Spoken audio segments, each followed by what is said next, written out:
Hey, Lux Lifers, welcome to this week's episode where I'm going to give you a simple yet powerful hack for you to stop emotional eating in its tracks. Now, this is the hack that I use when those cravings hit. And yes, I still experience emotional food cravings. They don't ever go away. Just because I've stopped dieting forever and I've lost the weight that I've wanted doesn't mean that those cravings just automatically disappear. So let me just tell you a little bit of a story to give you some insight into how I use this hack and how powerful it is. So the other day, I found myself standing in the kitchen with a fork in my hand and leftover birthday cake on the counter.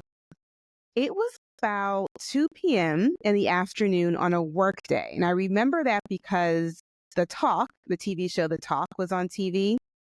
And usually when I'm eating lunch, that's usually what I will turn on and watch while I'm eating lunch. So I just finished eating lunch and I was distracted, y'all.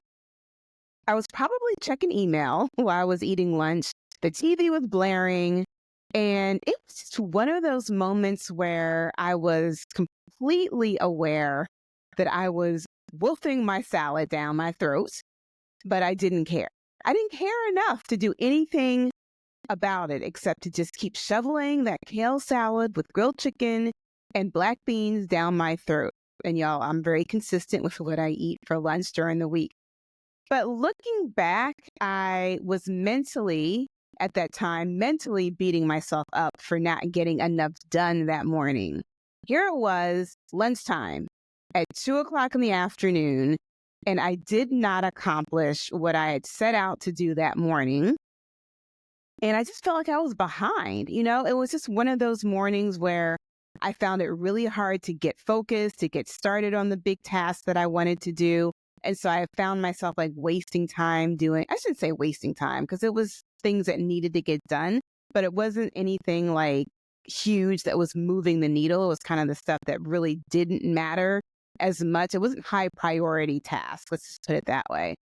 So if you've ever found yourself in a moment like that, where you're just eating your emotions, you're just shoveling food down your throat, the faster you can get it down, like you're putting your next forkful of food onto your fork before you even finish swallowing the last one, like you're just on autopilot. I just want you to know you are not alone, because on this day, I wasn't just eating my emotions. I was also buffering with my phone, buffering with the TV, so much was happening, and I was so disconnected from how I was feeling and what I was eating. So it's not a surprise to me that as soon as my salad bowl was empty, I was up looking in the refrigerator. Doors open. I was like, what else can I eat? And I opened the refrigerator doors, and there it was. The cake box with my leftover birthday cake on the top shelf in the refrigerator. Mind you, the cake had been sitting in the refrigerator for a few days by this point. And until this time, I didn't have the urge to eat any more of the cake after the slice that I had on my birthday. It was delicious, by the way. It was vanilla with buttercream frosting, and it was fantastic. But at this particular moment in time, around 2 o'clock during a workday, all I felt was unsatisfaction. Even though I just finished eating a very sizable salad in a very big bowl, all I felt was unsatisfied. And what did I see in front of me in that moment of unsatisfaction? Cake, birthday cake with buttercream frosting. Surely, my brain said, a little bit of cake will make you feel satisfied. So what did I do? I grabbed the cake from the top shelf in the refrigerator. I put the cake box gently on the counter. I could smell the buttercream frosting as I reached to the left of me, opened up the drawer where our utensils are, and grabbed a fork. Now, mind you, I grabbed a small fork, like a dessert fork, because, a smaller fork means it doesn't really count as much. So with my mouth watering, because I could smell the buttercream frosting, I knew it was in the cake box. I took off the lid of the cake box, and I saw that my husband had been enjoying my birthday cake because it was almost gone. And then, on top of the unsatisfaction, FOMO kicked in, and I had the urge to eat the cake. It was even stronger because I was like, well, shoot, like this is my cake. And what if I want cake later and there's none here? So I better eat it now. We also call that limbic hunger, right? Eating ahead of time. So here was my plan, y'all. My plan as I was doing all of this was to have one small forkful, have a little bit of a taste of the cake, and then put the cake back in the refrigerator. That was the plan. So I took my first forkful of cake with my little fork because in my mind, the little fork was not as bad as a big fork. And of course, I didn't want to like cut a slice and put it on a plate because then that would be admitting to myself that I'm actually eating a slice of cake that was unplanned. So before I even finished swallowing that first little forkful, I was working on my second forkful. You know how that is. Because this is what happened, y'all. I opened up the cake and it was like evenly sliced because my husband uses a knife to cut the cake like a normal person and put a slice on a plate. So the cake was evenly sliced.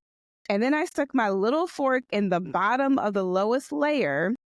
And now it started to look like it was tilting and it looked uneven. And so now I had to try to even out the rest of the cake to even it out with that little forkful I took on the bottom to hide my cake craving because God forbid my husband open up the cake box and see that I had been digging in there like a little mouse. So I strategically tried to take the forkfuls of cake so it looked like the cake was still sliced with the knife.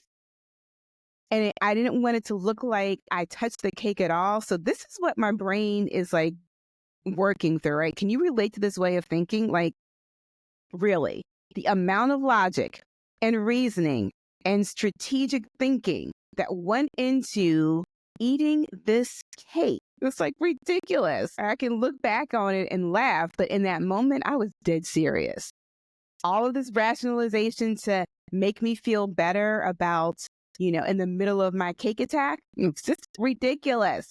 Ridiculous. So just imagine me with my little dessert fork and the cake.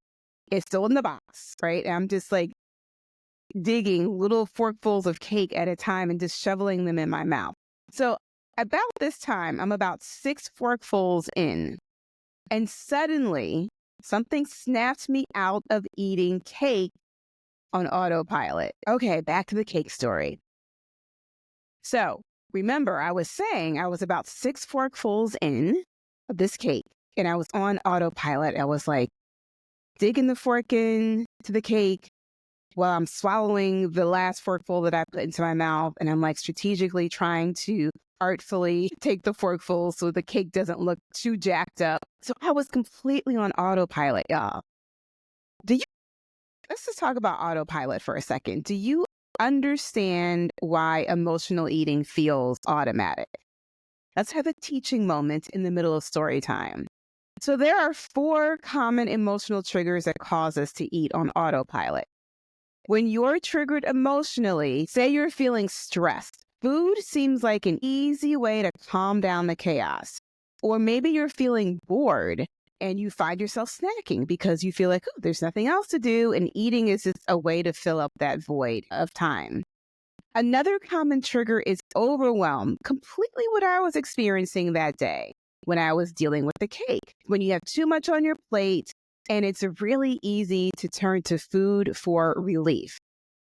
The 4th trigger is celebration. Yes, the happy moments. Food is how we reward ourselves or celebrate our wins. So these triggers, these common triggers, stress, feeling boredom, overwhelm, celebration, they're so common. And you know what that means, y'all? It just means that you're human. It just means that you're deeply human. You're not broken for feeling this way and wanting food because you're feeling this way. Your brain is just doing what it is wired to do. That is it. So this is what's happening in your brain. So for instance, you're feeling stressed. Your body releases cortisol, which amps up your cravings for high energy foods like sweets and carbs. It's just a survival mechanism which is designed to keep us going during the tough times.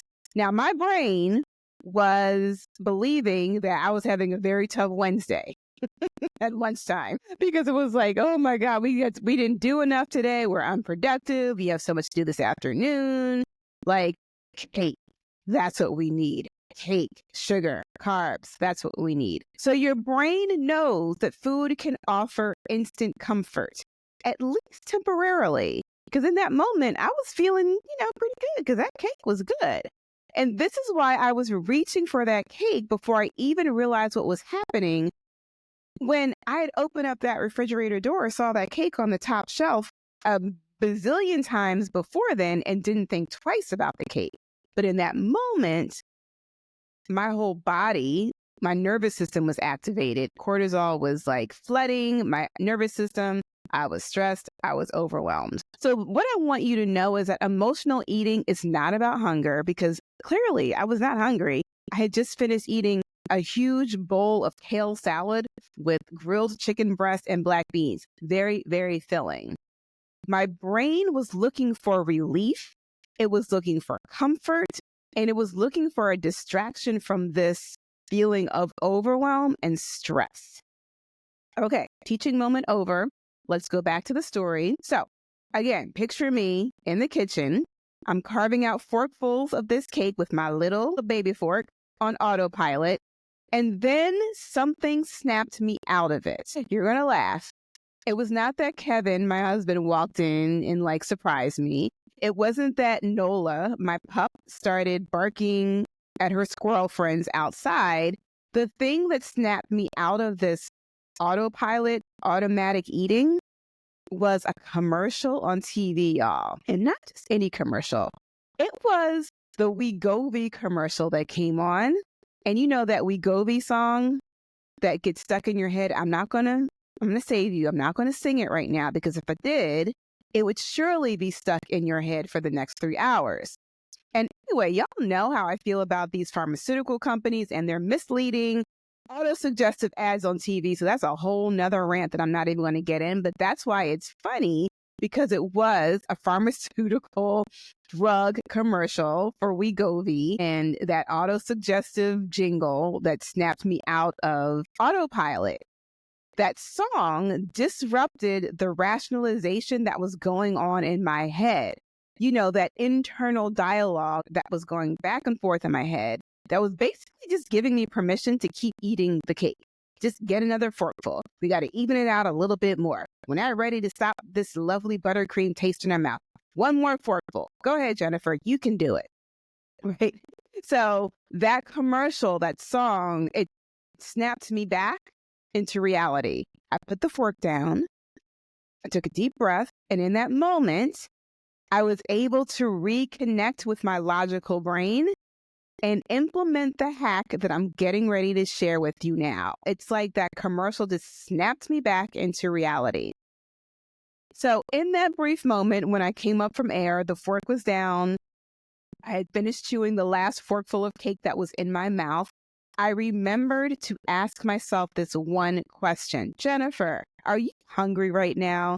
And of course, right away, the answer was, come on, you know you are not hungry. You don't want this cake. What is really happening? And I had a moment to reflect on the day and how did we get here? And I thought about how I was really feeling. And I acknowledged the feeling of overwhelm. I acknowledged the fact that, Jennifer, girl, you are feeling overwhelmed. And this is why we are here right now, standing in the kitchen with a fork in your hand and a half-eaten cake in front of you. So that one question, what am I really feeling, was my first step to quickly stop the emotional eating in literally 5 minutes or less. 30 seconds. 30 seconds. Okay, so let me just break down this strategy for you. I call this strategy, or the hack, I call it the pause. So when you are feeling an emotional urge to eat something, sugary or fatty or carby, you can pause and ask yourself a question, right? The first thing you do is pause. And if you're watching me on video, you see me holding my hand up as stop, pause. We're just going to stop what we're doing or what we're about to do, we're going to take a deep breath and we're going to move on to step number 2. Step number 2 of this strategy is name it and claim it. So you're just asking yourself, okay, girl, am I physically hungry or am I just trying to feel better? Like, what is really happening? And answer the question, right? Answer the question. Here's one thing about our brains. They're like Google. When you ask yourself a powerful question, it will always give you a powerful answer. So the question is, am I physically hungry or am I just trying to feel better? And if you're trying to feel better, it's like, okay, well, trying to feel better from what? What is that emotional trigger that's causing you to eat? The third step in this hack is that you're going to now shift your energetic state. You're going to do something small to like shake that energy off of you. You're going to stand up, you're going to breathe deeply, shake it off like Taylor Swift, like whatever you need to do, whatever your go-to is. This physical movement resets your brain and gives you some more space to think. It separates you even more from that emotional urge to eat. And the last thing you're going to do, because now your logical brain is kicked in, you're like, okay, girl, like we're okay.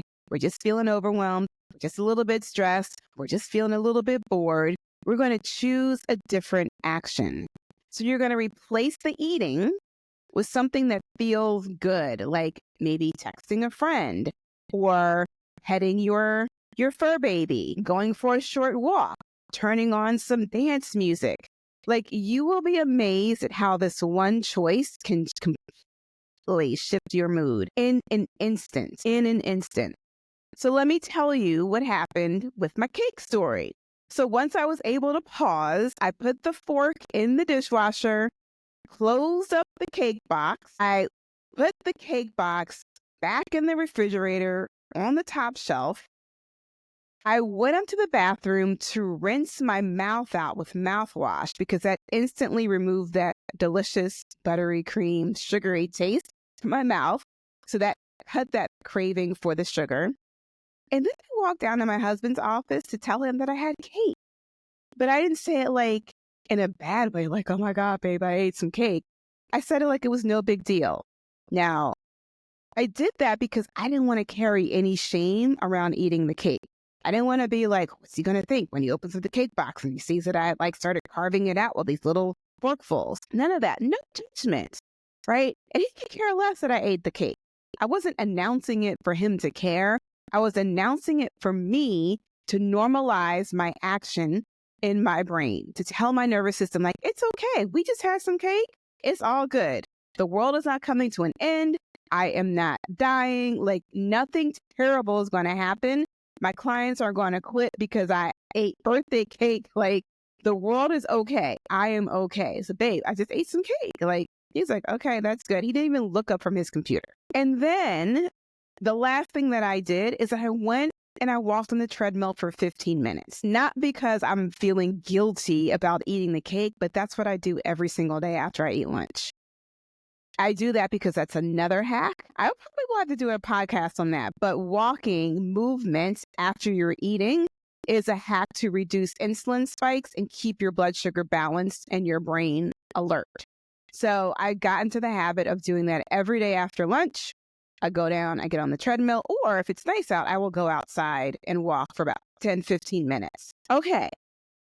So I have recovered from the birthday cake by using my own strategy, my own hack called pause.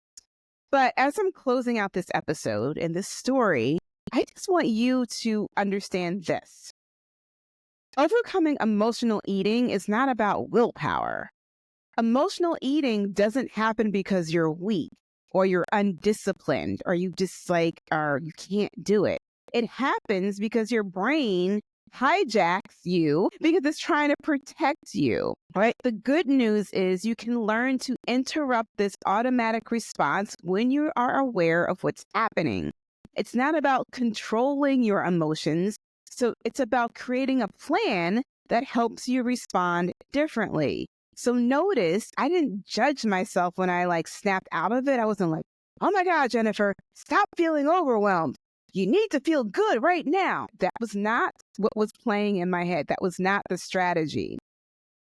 The strategy is recognizing what's happening acknowledging the emotion, accepting the emotion, and having a plan, a strategic plan to help me respond differently to what was happening in that moment. Now, I've been practicing pause, this strategy, for years, and it works 100% of the time. Yes, it does. You can practice pause when the craving hits.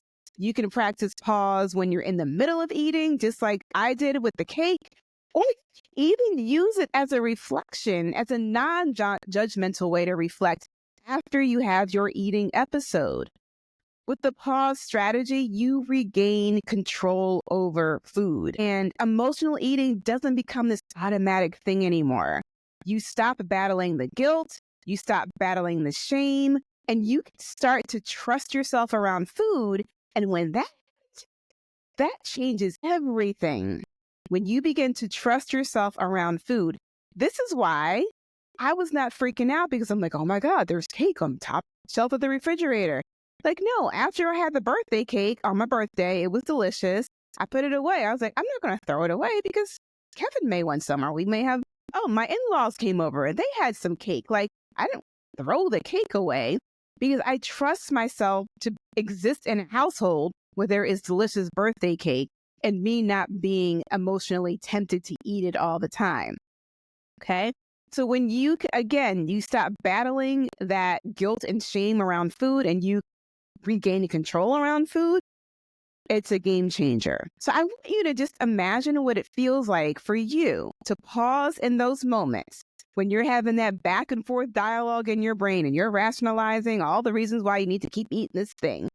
I want you to imagine what it feels like to pause in the middle of that moment, in the middle of the train wreck where the train is going 800 miles an hour and you're able to stop on a dime and choose something else. And you can end that day feeling proud of yourself instead of defeated because you lost the battle with food again. Y'all, this can be you. This can be your life. Now, if this strategy resonates with you, the pause, you're going to love my free training in January. It's called Lose the Self-Sabotage. 4 things you can do to stop struggling and start losing the weight you want. Now, this is why I want to help set you up for success in 2025.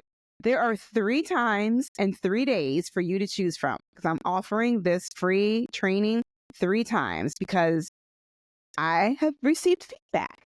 And I know that I have listeners from all over the globe, and not everyone operates on Eastern Standard Time.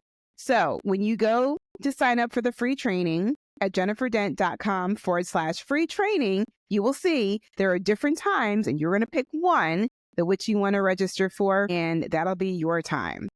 But during this free training, I'm going to go even deeper into the tools and the mindset shifts that you need to break patterns like emotional eating for good.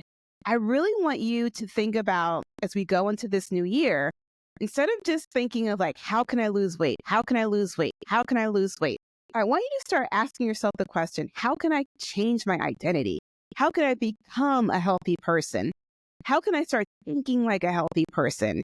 Because that is when you will learn how to lose the weight for good.